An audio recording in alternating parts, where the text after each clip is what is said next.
Good morning, YouTube. How you guys doing? It's a fine day. Hopefully good. What day is it? Wednesday after our cruise. Let's change this calendar for a second here. Oh, it is no longer even November. Man, we are flying through the days. You're gonna have to buy a new calendar here pretty soon. Yeah, it is the December 1st. Crazy. It's December 1st today, which is 2 days after we got back from the cruise. The cruise was great. Great weather the entire time. Great food the entire time. And hopefully you guys enjoyed it. It was a wonderful trip. We got to see Burr's parents, so that was good. I missed that little thing right there, though. Look how cute she is. But I have a project I have to finish that is Katie's end tables, my cousin's end tables. So we will get onto that and get to that. First, coffee. I want some coffee. I'm tired. But yes, it is time to make that, finish it up. I made one, so I'll show you what we're making when I get out there. And then I will show you, I kind of pre-cut everything, but it shouldn't stop you from making one if you want to make one. And this is just the design that she had wanted, so I can also show you other ways to make legs for it, because in my personal opinion, I like thick, like square legs, but these ones are like just I don't even know what to call it, like corner piece legs. I'll show you when we get out there. But first, coffee. I gotta bring all my cameras out. This is why most of the time I have people that were like, they like the woodworking stuff, and I like recording woodworking stuff. I don't have a problem. The problem is sometimes I get into a mood where I'm like, okay, I just want to finish this. I just want to finish this and this and this and this, and like start checking things off the list. And when I'm recording out there, it's not so much a pain to like, because I set the camera up, I focus it, and then boom, I hit record. It's not that bad. However, what does kind of suck is carrying all my cameras out, and then sometimes I have to get drills out there and stain that I was missing, and then I'm taking 7 trips out and 7 trips back with everything. So, but that's that. I mean, in all honesty, that would happen anyways, I guess, because I don't know if I'll get to the staining process today, but if I do, then I'm gonna have to come back, get stained, let it dry, get clear coat, clear it, and that's how that works. So, but thank you for being here. Thanks for watching. Appreciate you guys supporting me and what I do every single day. And the hat's on because the hair is bad, and it's kind of chilly out. I started my heater out there, so that'll be good, but it's cold. Okay, so this is what we're making here. Okay, nice end table. And this is what I meant by the corner legs. You can see on the other side kind of how I did it. So let me explain what I did, because I did ask her if she wants a skirt. I feel like I should have put a skirt on it, I should say. But I think it looks all right. So the one request she had is that the boards run the same way, so I did that for her. All I did was, you see how there's pocket screws in there? I screwed it up into the top up here, okay? And then the bottom is a slightly smaller version of this that fits in the grooves, or the squares, whatever you want to call them, the legs. And I screwed, how did I do those? I think I screwed up into that as well. I don't remember. I didn't stain down there either. I probably should. Oh, I screwed from this into the leg. So however you want to do it. So I screwed this into the legs. I screwed the legs into this. And then I drilled a pocket hole for this into the other, this into the other board. So those are together down here. There's 2 pocket holes on each side. That's how they stick together. I squeezed them. I remember now. I squeezed these together. So it all worked out for me. But I gotta replicate that. So I already have all these cut. It's pretty much like IKEA furniture at this point. This is the smaller one that goes down below. I'll set this aside because I don't need that quite yet. This is the top that I need to sand down. I should choose a side that's probably, this one's probably good. The board's kind of got a little wonky, but with pine, there's nothing you can't sand out. Set that aside. The legs were 24 inches, so 2 foot. I don't believe this, this one is 2 foot, I believe, actually. And one of them is bigger than the other. I'm not gonna sugarcoat it. I got extremely lucky when I made these. I thought I was ripping them directly down the middle, and my math was wrong, as usual. Score 1 for the school I went to for math. But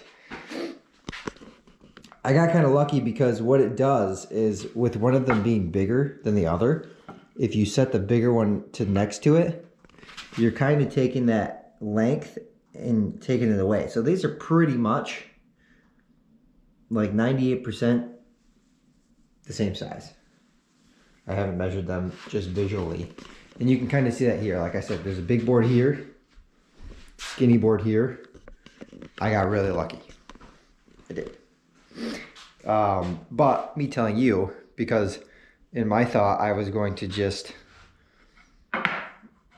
have them the same size and then do that, well, that you see the outcome. It doesn't look right, is what I'm getting at. So when you're doing this, I'm gonna start rattling off some dimensions here. Hold on. I know I'm moving you guys around a lot. I apologize. One of the legs is, they're 24 inches or 2 foot. One of the legs is almost 3 inches. And this one is almost 2.5 inches. This 32nd, like, back, or if you're not good, I just say notch. I know that it's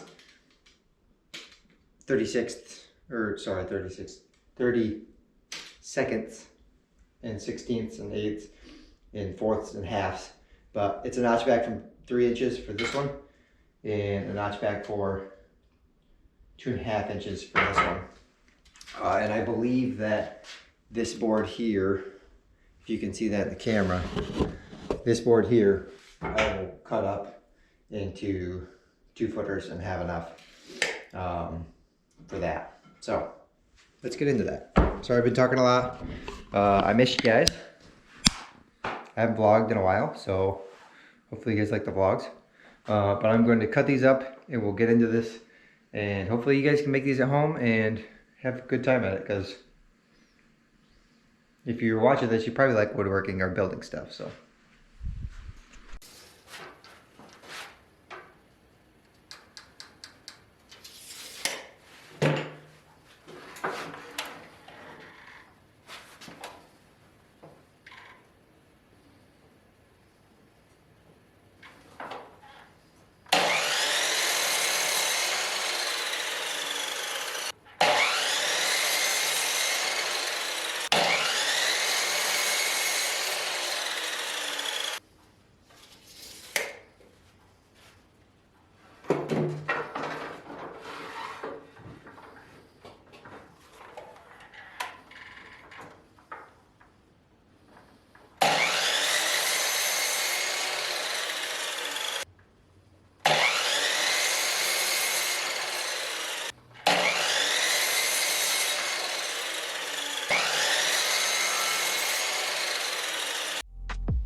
Alright, so I'm going to talk to you guys about what I've done with these. This one down here is finished completely. Put 2 coats of polyacrylic on. This one up here is stained. Not going to touch it. Just got stained. There's 2 types of Minwax clear coats that I know of. One is a polyurethane and one is a polyacrylic. Hopefully I said that right. I put 2 coats of the polyacrylic. It's like a blue-ish container, a blue-green teal type. I put 2 coats of that on. In my opinion, I prefer that. The polyurethane soaks into the wood and kind of like protects the stain and protects the wood from, like, I would say moisture getting in, where this protects it a little more. It kind of hardens, so it protects it a little more from like scratches. I haven't tested this out, but I would assume scratches, water, all that stuff. So I prefer the polyacrylic, and I would put minimum of 2 coats. I'll probably put another one on this, maybe, but I will put 2 to 3 coats depending on how much it needs. These ends right here, the end grain that always soaks up a lot, I would definitely put 3 coats on.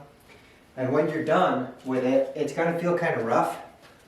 Take some 400 grit sandpaper, okay? Don't use a sander, just kind of use your hand. I like to just wrap it around my fingers like that. Sand it very lightly, and it'll knock all that dust off. And it makes it buttery smooth on top. So that's just my tips for you. Thank you for being here. Thank you for watching. Appreciate you guys being here, supporting me, what I do every single day. Hopefully, you guys are happy about the woodworking content coming back. The good news about winter is that I can turn the heat on and get to work. I have a lot of side projects over here. As you can see, I've glued a lot of pallet wood together. And I'm going to make a hallway table. There's a guy from Australia that literally works with pretty much only pallets. I will put his link in the description. Dude seems like a fantastic, phenomenal guy, and I'm going to try and copy what he's doing because I have a lot of pallet wood out there and I haven't really decided what I want to do with it, and I think that is a great option. So, like I said, thank you for being here. See you guys in the next time.